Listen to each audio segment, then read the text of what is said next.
오늘은 요한복음 6장 35절로 59절에 있는 말씀을 가지고 생명의 떡이라는 제목으로 하나님의 말씀을 나누겠습니다. 오늘은 시로 설교를 시작하고자 합니다. 우리 김춘수 씨가 쓴 꽃이라는 시입니다. 내가 그의 이름을 불러주기 전에는 그는 다만 하나의 몸짓에 지나지 않았다. 내가 그의 이름을 불러주었을 때 그는 나에게로 와서 꽃이 되었다.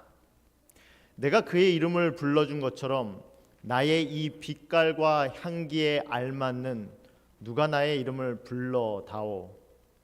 그에게로 가서 나도 그의 꽃이 되고 싶다. 우리들은 모두 무엇이 되고 싶다. 너는 나에게, 나는 너에게 잊혀지지 않는 하나의 눈짓이 되고 싶다. 여러분, 여기서 이름이라는 단어가 나옵니다. 여러분, 이름은 그냥 이름이 아니라 그 사람의 존재를 나타냅니다. 그 사람이 내가 존재한다는 것, 내가 살아있다라는 것을 알려주는 것은 누군가가 그 사람의 이름을 불러줄 때입니다. 김춘수 시인은 누군가가 나의 빛깔과 나의 모습에 맞는 이름을 불러줬으면 좋겠다라고 말을 합니다. 누군가가 나를 인식해 줄 수 있는, 나를 나로 받아줄 수 있는, 나의 존재를 안아줄 수 있는 누군가가 나를 불러줬으면 좋겠다라고 말합니다. 여러분, 이름은 그냥 이름이 아닙니다. 이름을 통해서 우리는 나를 자각하고 이름을 통해서 우리는 나의 존재를 인식합니다. 제 이름을 아십니까? 제 이름이 광년입니다. 왜 웃으시죠? 무슨 생각을 하고 웃으시는 겁니까? 학교 다닐 때 순환이 많았겠죠? 저는 제 이름의 뜻을 몰랐습니다. 근데 학교 다니면서 애들이 다르게 부르길래 내 이름의 뜻이 뭐지? 그렇게 생각하게 됐습니다. 여러분이 웃으시는 그런 의미는 아닙니다. 빛광자의 해년자예요. 해마다 빛나라는 의미로 지어주셨습니다. 여러분, 이름이라는 것은 누군가를 인식하는 도구입니다. 이름은 단순히 하나의 낱말이 아니라 그 존재 자체를 나타내는 대명사입니다. 그렇기 때문에 성경에서도 하나님을 인식할 때 하나님의 이름을 통해서 인식하려고 하는 노력들이 있었습니다. 그 첫 번째가 바로 모세가 하나님의 이름을 물었을 때였습니다. 하나님이 내가 너로 이스라엘을 구원하기 위하여 애굽에 보내겠다라고 말씀하시니까 그들이 나에게 물을 것입니다. 너를 내게 보낸 그 신의 이름이 무엇이냐? 내가 그 이름을 무엇이라고 말하리까? 그러자 하나님은 자신의 이름을 나는 스스로 있는 자니라 라고 말씀하셨습니다. 한국어 성경에는 나는 스스로 있는 자니라 라고 번역을 했지만 영어 성경을 보면 조금 더 정확합니다. I am who I am. 나는 나다. 하나님만이 할 수 있는 말이죠. 제가 여기에 단에 서서 제 이름은 나는 나다 라고 말하면 여러분 뭐라고 하시겠습니까? 그래서 뭔데? 하나님이니까 할 수 있는 말이죠. 나는 나다. I am who I am. 여러분, 요한복음은 나는 나다라고 말한 하나님의 이름을 여러 가지로 말합니다. 그 여러 가지 I am who I am의 틀 안에서 이스라엘 구약 시대에 살았던 이스라엘 사람들은 I am who I am 이라는 말을 들었을 때마다, 나는 나다라는 말을 들었을 때마다 우리를 다스리는 하나님 여호와이시구나 라고 인식했습니다. 그런데 그 똑같은 사상을 가지고 요한복음은 나는 나다라는 그 나다에 하나님의 모습을 집어넣습니다. 요한복음 6장은 나는 생명의 떡이다 라고 말을 합니다. 8장은 나는 빛이다 라고 말을 합니다. 10장에서는 나는 선한 목자요, 11장 나는 부활이요 생명이다, 14장 길이요 진리요 생명이다, 15장 나는 포도나무다 라고 말을 합니다. 여기서 나는 나다, 예수님이, 하나님이 자기 자신을 나타내는 이름을 말씀하시면서 공통적으로 말씀하신 게 있습니다. 첫째는 관계입니다. 예수님이 말씀하신 나는 나다에 들어가는 모든 것들은 관계를 나타냅니다. 나는 생명의 떡이다 라고 말했을 때는 그분이 음식이요 우리가 살아가는 에너지의 원천이다 라고 말을 합니다. 나는 빛이다 라고 말했을 때 어둠 가운데 살아가고 있는 사람들에게 나는 너희에게 앞을 비춰줄 수 있는 빛이다 라고 말을 합니다. 나는 선한 목자다 라고 말했을 때 나를 따르는 자는, 나를 아는 자는 내 목소리를 듣고 나의 소리를 듣고 나에게 오는 자다 라고 말하는 것입니다. 나는 부활이요 생명이다 라고 말했을 때 죽어도 죽음을 두려워하지 않을 수 있는 자들이 나를 따르는 자들이다 라고 우리에게 말하고 있는 것입니다. 나는 포도나무다 라고 할 때 나를 따르는 자는 나에게 붙어 있는 자다 라고 말을 하는 것입니다. 나를 떠나서는 너희가 살 수 없다 라고 말을 하는 겁니다. 여러분, 하나님을 믿는다는 것은 내가 하나님과 관계를 맺고 살고 있다라는 겁니다. 하나님과 관계를 맺고 있지 않는 사람은 하나님을 믿는 사람이 아닙니다. 여러분과 하나님은 어떤 관계입니까? 어떤 관계로 살고 계세요? 하나님을 믿는다는 것은 피상적인 개념이 아닙니다. 하나님을 믿는다는 것은 내 삶에서 하나님과 내가 관계를 맺고 있다라는 거예요. 내 어둠 가운데 하나님이 빛을 비춰 주셨는지, 내가 어디로 갈지 모르는데 하나님이 나를 부르셔서 앞으로 인도하고 계신 건지, 내가 삶과 죽음의 두려움 가운데 있는데 나는 부활이요 생명이라고 나에게 보장을 주시는 분이신지, 내 삶에는 아무런 열매도 맺지 못하고 있는데 그 이유를 내게 붙어 있지 않는 가지는 찍어 불 가운데로 던지느니라 라고 말씀하시는지. 여러분, 하나님을 믿는다는 것은 하나님과 관계를 맺는다는 것입니다. 그게 하나님이, 예수님이 나는 나다라고 말씀하시면서 요한복음을 통해서 우리에게 관계 맺자라고 말씀하시는 겁니다. 두 번째, 나는 나다라고 말씀하시면서 공통적으로 하시는 말씀은 모든 것이 그들의 삶의 기적을 통해서 나는 나다를 정의하셨다라는 겁니다. 여러분, 오늘 우리가 보는 요한복음 6장의 생명의 떡이라는 말씀은 그냥 나온 말씀이 아닙니다. 무슨 기적을 베풀어 주셨죠? 물고기 2마리와 보리떡 5개로 5,000멍을 먹이는 기적을 통해서 예수님은 자기가 생명의 떡이다라고 말씀하십니다. 눈이 멀어서 삶을 보지 못하는 맹인을, 소경을 고치신 다음에 나는 빛이다라고 말씀하십니다. 목자 없는 양같이 이리저리 헤매고 있는 사람들을 보면서 나는 선한 목자다라고 말을 합니다. 죽어서 무덤 가운데 나흘이나 있은 다음에서야 비로소 삶을 살은 나사로를 부활시키신 다음에 예수님은 나는 부활이요 생명이라고 말을 합니다. 무슨 말입니까? 예수님과 우리가 관계 맺는 시점은 우리의 삶 속에서 이루어진다는 겁니다. 하나님이 내 삶에 관여했을 때 거기서 관계가 시작된다라는 거예요. 여러분, 아무리 내가 부정해도 내 삶에 하나님이 개입하셨던 시점이 있지 않습니까? 이건 하나님이 행하신 일이라고 고백할 수밖에 없었던 시점들 있지 않습니까? 그것 시점에 관여하셔서 하나님이 나는 나다, 너와 나는 이런 관계다라고 정의하셨다라는 거예요. 사랑하는 메릴랜드 중앙교회 성도 여러분, 내가 하나님과 제대로 된 관계를 맺고 있지 못하다면 나는 오늘 하나님과 제대로 된 신앙을 하고 있지 못하다는 것을 의미합니다. 그냥 안식일 날 교회에 온다고 믿음이 자라는 것이 아닙니다. 이 자리에 앉아서 예배 드린다고 믿음이 자라는 게 아닙니다.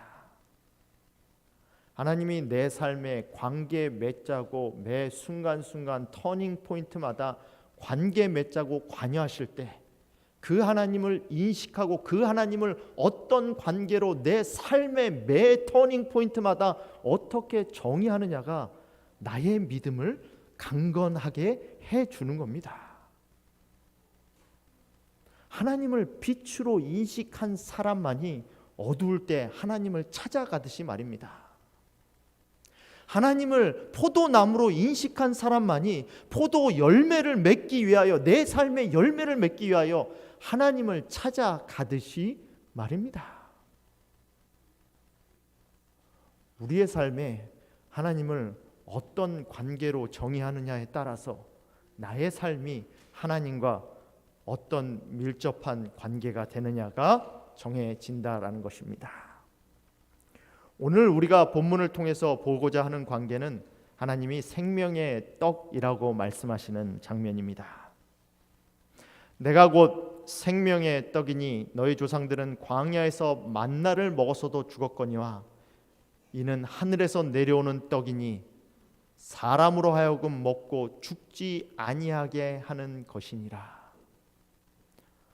여러분, 하나님이 우리를 이 땅에 있게 하신 이유는 이렇게 살다가 죽으라고 이 땅에 있게 하지 않으셨습니다. 여러분이 이 땅에 태어나신 이유는 이 땅에서 살다가 죽기 위해서 태어나지 않았다는 겁니다. 여러분이 이 땅에 태어나신 이유는 살기 위해서 태어나셨어요. 몸은 늙을 수 있습니다. 몸은 병들 수 있어요. 내 삶은 무너질 수 있습니다. 그러나 우리 삶의 궁극적인 도착점은 살기 위한 것이라는 거죠. 우리가 이 땅에서 취하는 모든 것들은 결국 우리가 죽음의 종착역에 이뤘을 때는 아무런 의미가 없어진 것으로 변해집니다. 그때 유일하게 남는 것은 생명의 떡이신 예수 그리스도를 받아들인 그 믿음밖에는 없다라는 거예요.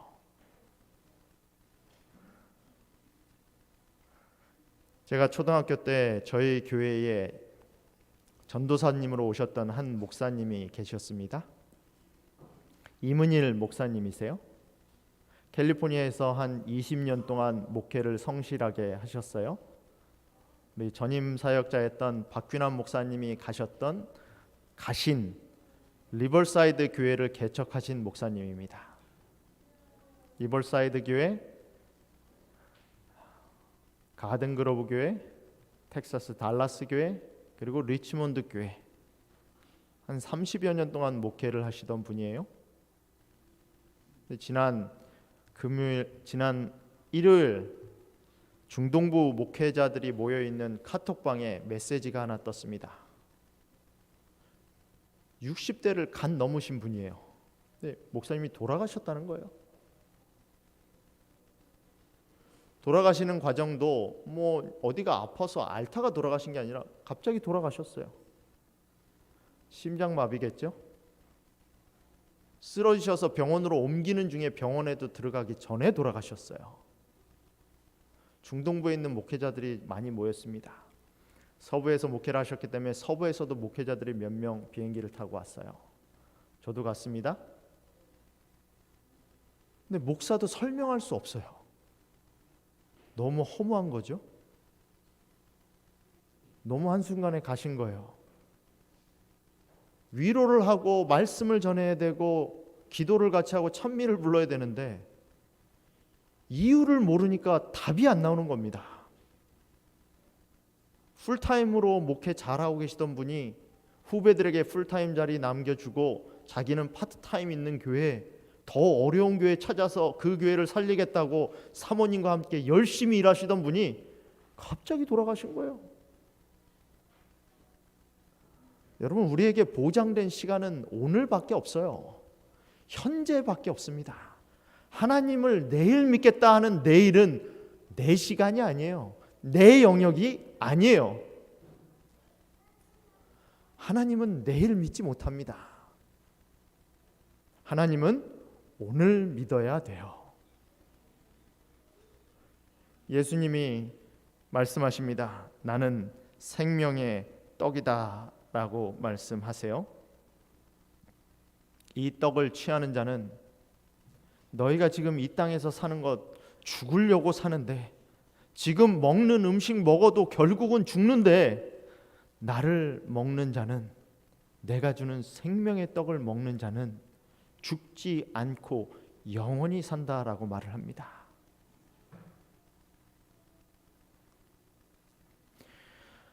하늘에서 오신 떡이라는 말씀이 무엇입니까? 오늘 예수님이 자기를 먹으라고 하시면서 하늘에서 오신 떡이라고 말씀하세요. 여러분, 우리가 보통 알고 있기 때문에 안다라고 생각합니다. 여러분, 정말 하나님이, 예수님이 이 땅에 오셨다라는 의미를 아십니까? 여태까지 우리가 하나님을 믿고 예수님을 믿고 있기 때문에 우리는 예수님이 이 땅에 오신 의미를 안다라고 생각해요. 말씀이 육신이 되어 우리 가운데 거하심에라는 의미를 안다라고 생각합니다. 인간이 아닌 신이 인간의 존재가 되어서 이 땅에 오신 의미를 이해한다라고 생각해요. 시간 가운데 갇혀본 경험이 없으셨던 분이, 공간이란 제약을 한 번도 받아보신 적이 없으셨던 분이 인간의 육신이 되어 배고픔을 느끼시고 죄를 느끼시는 상태에 됐다라는 걸 이해한다라고 생각합니다.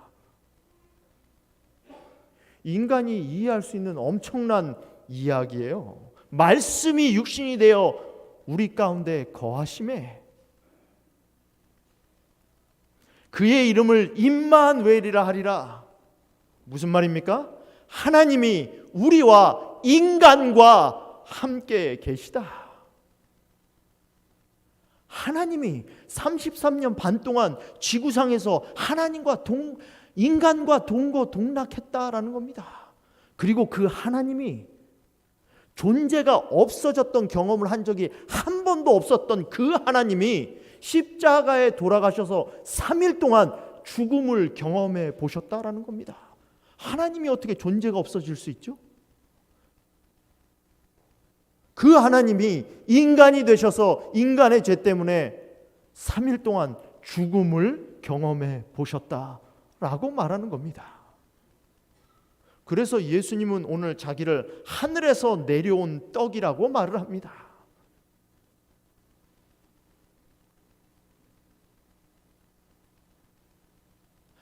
나는 하늘에서 내려온 살아있는 떡이니 사람이 이 떡을 먹으면 영생하리라. 내가 줄 떡은 곧 세상의 생명을 위한 내 살이니라. 무슨 말씀이세요? 십자가를 가리켜 말씀하시는 겁니다. 살과 피를 통해서 우리를 살리신, 의인을 위하여 죽는 자가 쉽지 않고 선인을 위하여 용감히 죽는 자가 혹 있거니와, 우리가 아직 죄인 되었을 때에 그리스도께서는 우리를 위하여 죽으심으로 하나님께서 우리에 대한 자기의 사랑을 확증하셨느니라. 제가 고등학교 3학년일 때 저희 작은 누나가 저에게 와서 저희 교회 전도사님에 대해서 묻더라고요. 전도사님 어떻게 생각하니? 저는 그 의미가 무슨 의미인지 몰랐습니다. 지금 그 전도사님과 살고 있습니다.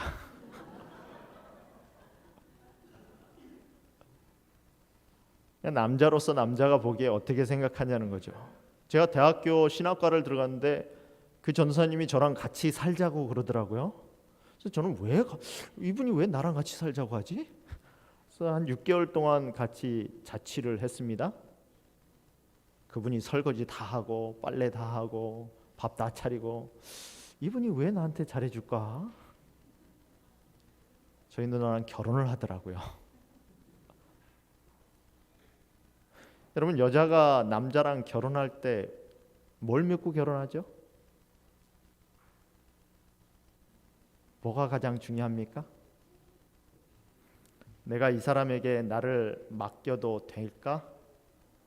이 사람은 나를 정말 사랑할까? 무슨 일이 벌어져도, 세상에 어떤 일이 벌어져도 이 남자는 내 편이 되어 줄까?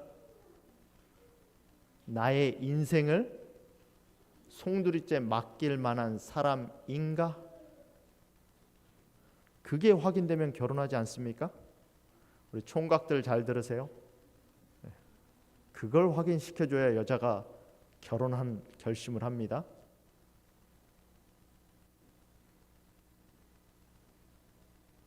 하나님이 우리를 사랑하시는지 어떻게 확증할 수 있을까요?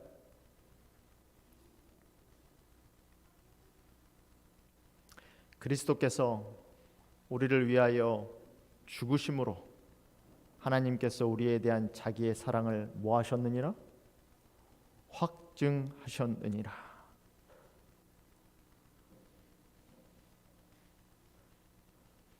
하나님에 대한 사랑이 확신이 없으시다면 십자가를 바라보시면 됩니다. 하나님이 누구신지 잘 모르겠으면 십자가를 바라보면 됩니다. 하나님이 어떤 분인지를 알기 원한다면, 하나님이 나에 대한 어떤 생각과 마음을 갖고 있는지 알기 원한다면 예수 그리스도를 바라보면 됩니다. 여러분, 오늘 예수님이 말씀하시는 게 그 말씀하는 겁니다. 내가 너희의 뭐다? 생명의 떡이다. 나를 먹지 않고서는 아무도 영생을 얻을 수 없다.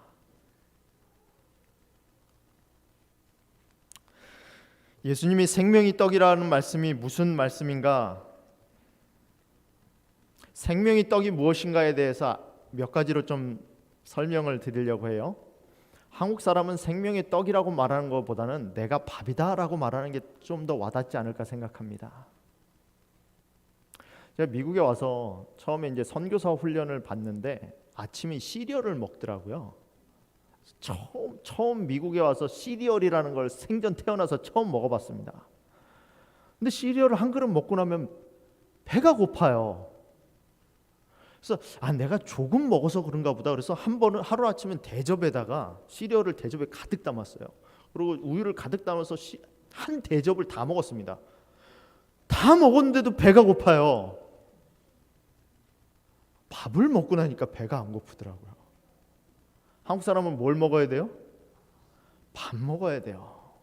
처음에 미국으로 왔는데 미국에 계신 한인들은 왜 이렇게 밥을 많이 먹는지, 한국에서는 한국에 가서 식당에 가면 밥 한 공기 달라면 얼마큼 줍니까?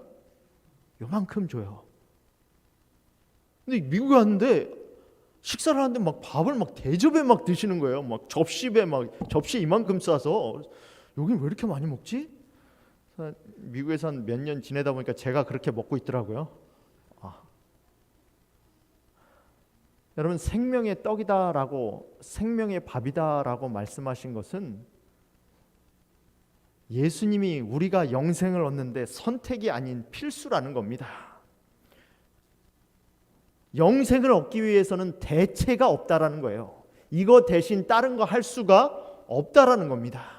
우리가 힘을 얻기 위해서는 예수 그리스도가 우리를 위하여 돌아가셨다는 그 말씀을 믿고 받아들이는 사람 외에는 누구도 하나님 앞에 나아갈 수 없다라는 거예요. 여러분, 예수님을 돌아서 하나님을 믿는다는 것은 불가능합니다. 예수님을 알지 못하고 하나님을 믿는다는 건 불가능해요. 예수님을 통해서만 하나님을 알 수 있다라는 겁니다. 예수님을 믿음으로 받아들여서만 그분이 살았던 삶, 그분이 십자가에서 이루었던 의를 받아들인 사람만이 의를 얻는다는 겁니다. 그게 칭의예요. 칭의가 다른 게 아니에요. 예수 그리스도가 살았던 삶을 내 삶을 조금 아름답게 꾸며서 구원받는 거 아니에요. 절대 그렇게 할 수 없어요. 예수님이 살았던 삶, 완벽하게 우리를 위하여 살았던 그 삶, 나의 죄를 위하여 돌아가셨던 그 십자가, 그 삶과 십자가를 받아들이는 것, 그게 칭의예요. 칭의를 경험해 보지 못한 사람은 성화를 경험할 수 없습니다. 성화란 하나님 안에서 자라나는 거죠. 예수 그리스도를 받아들이지 않는 사람, 나의 것을 온전히 받아들이지 않는 사람은 제대로 신앙적인 성숙을 할 수 없다라는 거예요. 예수님을 먹으라는 의미가 바로 거기에 있어요. 예수님은 하나님을 믿는 것에 필수라는 겁니다. 대체품이 없다라는 거예요. 그것이 예수님이 나를 먹으라라고 말씀하신 이유입니다. 근데 밥을 먹으려면 뭐가 있어야 돼요? 식욕이 있어야죠. 아무리 먹기 좋은 음식이 차려져 있어도 배부른 상태에서는 음식을 가까이 갖다 놓기만 해도 역겨울 때가 있습니다. 그런데 그냥 밥 한 공기와 김치만 줘도 맛있게 먹을 때가 있어요. 언제예요? 배고플 때예요. 의에 줄이고 목마른 자라는 게 바로 그런 말입니다. 내가 하나님이 필요 없어서가 아니에요. 내가 하나님을 믿는 신앙이 필요 없어서가 아니에요. 내가 식욕을 못 느끼기 때문에 그런 거예요. 나의 삶에 하나님이 얼마나 필요한지 깨닫지 못하기 때문에 그런 거예요. 이렇게 사는 삶이 결국 종국에는 어디로 이르는지를 내가 잊고 살기 때문이에요. 이 세상에 사는 사람 중에 예수 그리스도가 필요 없는 사람은 한 사람도 없어요. 예수 그리스도의 의가 얼마나 내 삶 가운데 필요한지를 깨닫는 순간, 의에 줄이고 목마른 사람이 되는 순간 예수 그리스도의 말씀이, 예수 그리스도의 은혜가 얼마나 달고 감사한지 모르는 겁니다. 오늘 하루 사는 삶이 내가 숨 쉰다는 것조차도 너무나 감사하고 기쁘고 감격스럽게 되는 거죠. 그렇게 불만스럽고 그렇게 짜증스럽고 그렇게 보기 싫던 사람도 이 은혜를 깨닫는 순간 너무나 감사하고 너무나 은혜롭고 너무나 축복을 받은 사람으로 안아주고 싶어지는 거죠. 나의 능력으로 사랑하는 게 아니라 예수 그리스도를 받아들였기 때문에 의에 줄이고 목마른 사람이 되는 겁니다. 그런 사람이 되게 하기 위하여 성령이 우리를 위하여 간구하신다는 거예요. 이와 같이 성령도 우리의 연약함을 도우시나니 우리가 마땅히 빌 바를 알지 못하나. 어젯밤에 뭐 기도하셨어요? 무엇을 위해서 기도하셨죠? 무엇을 위하여 간구하십니까? 무엇을 위하여 살아가시죠? 무엇을 위하여 생명을 바칩니까? 우리가 마땅히 빌 바를 알지 못하나 오직 성령은 말할 수 없는 탄식으로 우리를 위하여 친히 뭐 하시느니라? 간구하시니라. 마음을 감찰하시는 이가 성령의 생각을 아시나니 이는 성령이 하나님의 뜻대로 성도를 위하여 뭐 하신다고요? 간구하신다고요. 뭘 얻기 위하여? 우리가 의에 줄이고 목마르게 하기 위하여. 내 영혼의 진정으로 필요한 것이, 내 삶의 진정으로 필요한 것이 무엇인지를 깨닫게 하기 위하여.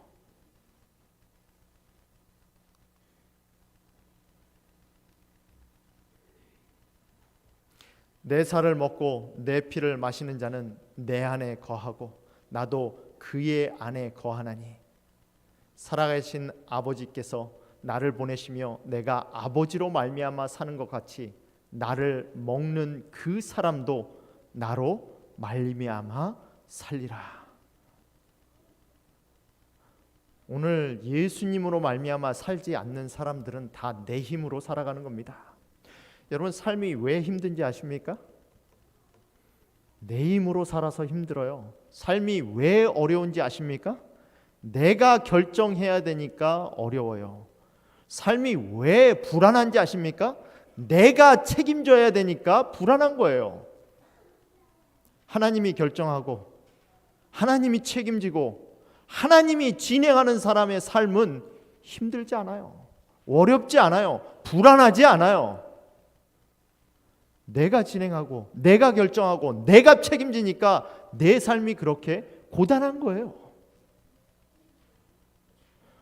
여러분, 예수님의 삶은 어땠을까요?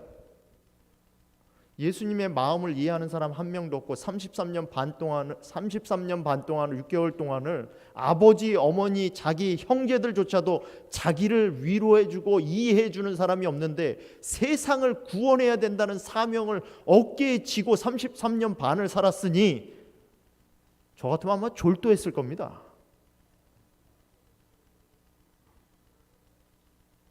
윤철호 지사님, 애 셋 나니까 어깨가 좀 무겁습니까?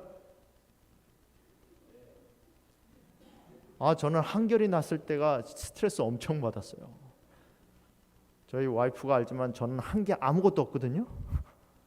그런데 그렇게 힘들더라고요. 애 하나가 집에 태어났다는 거, 생명 하나를 책임져야 된다는 걸 느낄 때 고3 때 심정이었어요. 고3 때.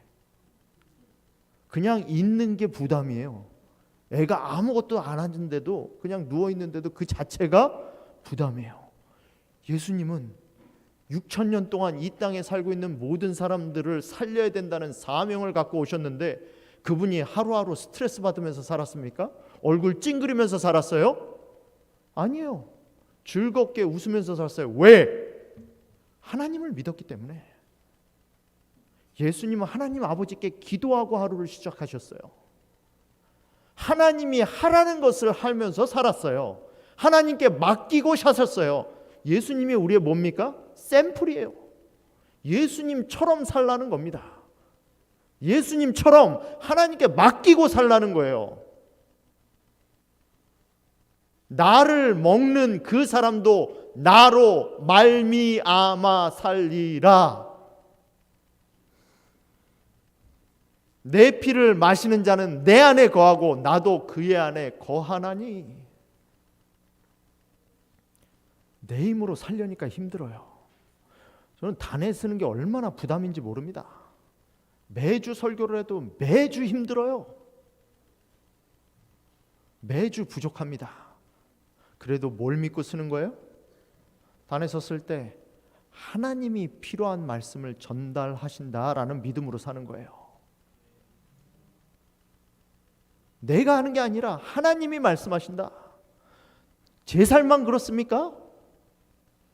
성도들의 삶은 다 같아요.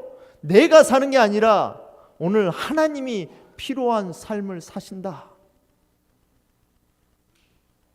그게 예수님의 피와 살을 먹는다는 의미입니다. 아들을 보고 믿는 자마다 영생을 얻는 것이니 마지막 날에는 내가 이를 다시 살리리라. 내 살을 먹고 내 피를 마시는 자는 영생을 가지고 마지막 날에 내가 다시 그를 살리리라. 뒤에 문장은 똑같죠? 내 피를 먹고 내 살을 먹는다는 게 무슨 의미인지 설명드리려고 두 성경 구절을 대조해 놓은 거예요. 뒤에 문장은 똑같습니까? 안 똑같습니까? 영생을 가졌고 마지막 날에 내가 그를 살리리라. 뒤에 문장은 똑같아요. 그러면 앞에 문장이 무슨 의미라는 겁니까? 같은 의미라는 거예요. 같은 의미. 내 살을 먹고 내 피를 마시는 자나 아들을 보고 믿는 자나 동의어라는 거예요. 예수님의 살을 먹고 예수님의 피를 먹고 산다는 게 무슨 뜻인가? 아들을 보고 믿고 사는 거예요. 내가 예수님 믿고 사는 겁니다. 예수님 믿고 사역하는 거예요. 예수님 믿고 아들 노릇하고 예수님 믿고 아빠 노릇하는 겁니다. 예수님 믿고 아내 노릇하고 예수님 믿고 엄마 노릇하는 거예요. 그게 내 살을 먹고 내 피를 마신다는 의미입니다. 여러분, 믿음에는 대타가 없어요. 대타라는 게 뭡니까? 야구를 하다 보면 순서가 있어요. 순번이 있어서 그 순번대로 나가서 볼을 칩니다. 근데 어쩔 때 중요한 순간에 볼을 때려야 되는데 그 타자보다 더 타구 실력이 좋은 사람이 있어요. 그러면 그 사람을 대신 그 사람 서야 될 자리에 세웁니다. 그게 대타예요. 근데 믿음에는 대타가 없어요. 먹는 거나 똑같아요. 나 배고프니까 너 가서 밥 좀 먹고 와. 할 수 없다라는 거죠. 내가 배고픈데 딴 사람 먹이면 내가 배불러집니까? 믿음에는 대타가 없어요. 나 배고프니까 나 지금 냉면 먹고 싶은데 네가 가서 냉면 한 그릇 먹고 와. 할 수 없다라는 거죠. 믿음은 대타가 없어요. 내가 믿지 않으면 믿지 않는 거예요. 내가 받아들이지 않으면 받아들이지 않는 거예요. 내 아들의 신앙이, 내 아버지의 신앙이, 내 남편의 신앙이, 내 딸의 신앙이, 내 담임 목사의 신앙이 내 신앙이 될 수 없다라는 겁니다. 믿으면 대타가 없어요. 내가 믿으면 믿는 거고 내가 믿지 않으면 믿지 않는 겁니다. 내가 믿으면 사는 거고 내가 믿지 않으면 멸망하는 거예요.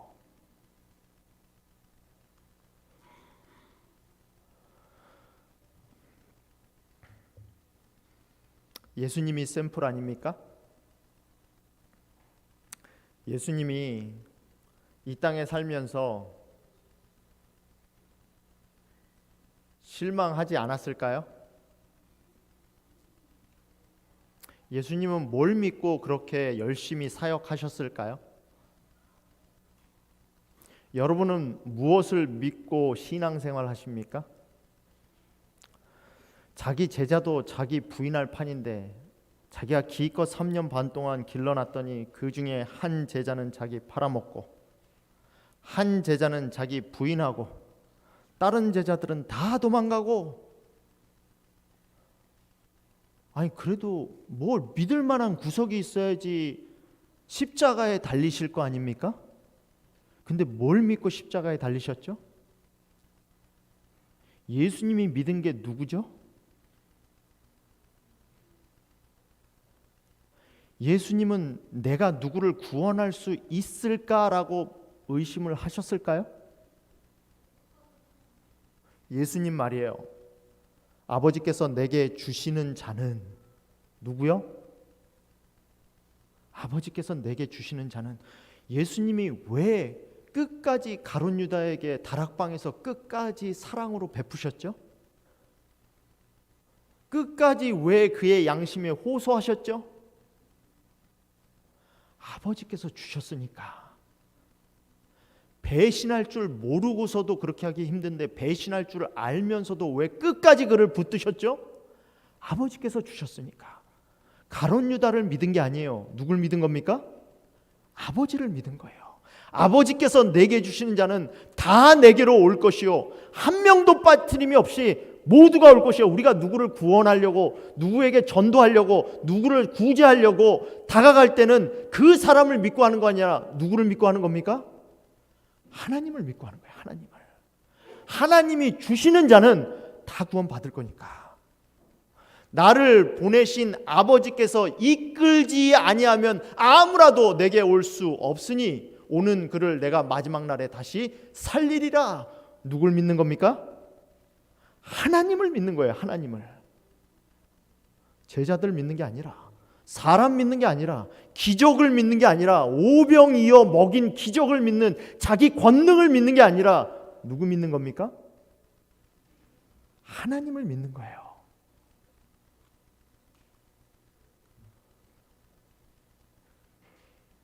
이 예수님 마음이에요. 예수님이 첫 번째 센세이션 일으켰을 때죠.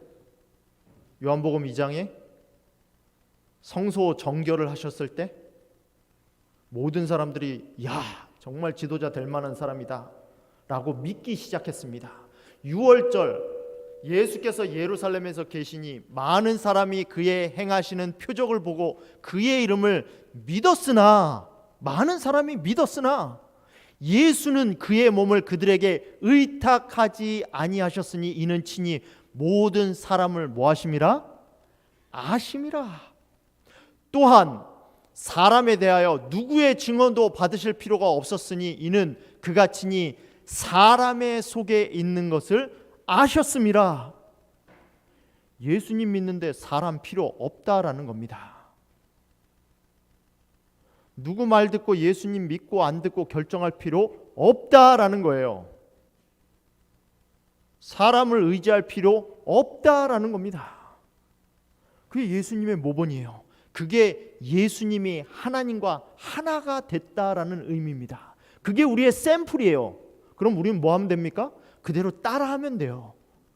샘플을 따라하면 돼요.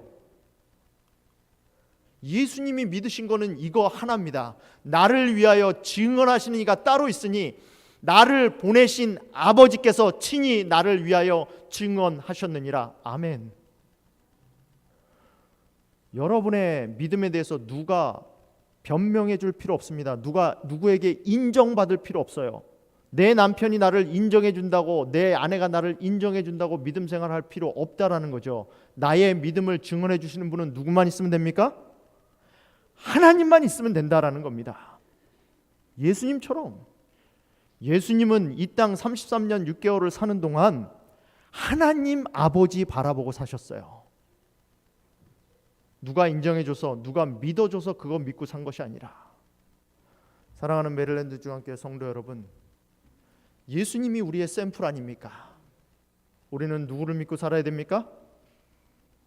예수님 믿고 사시면 돼요. 그게 내 살을 먹고 내 피를 마시는 겁니다.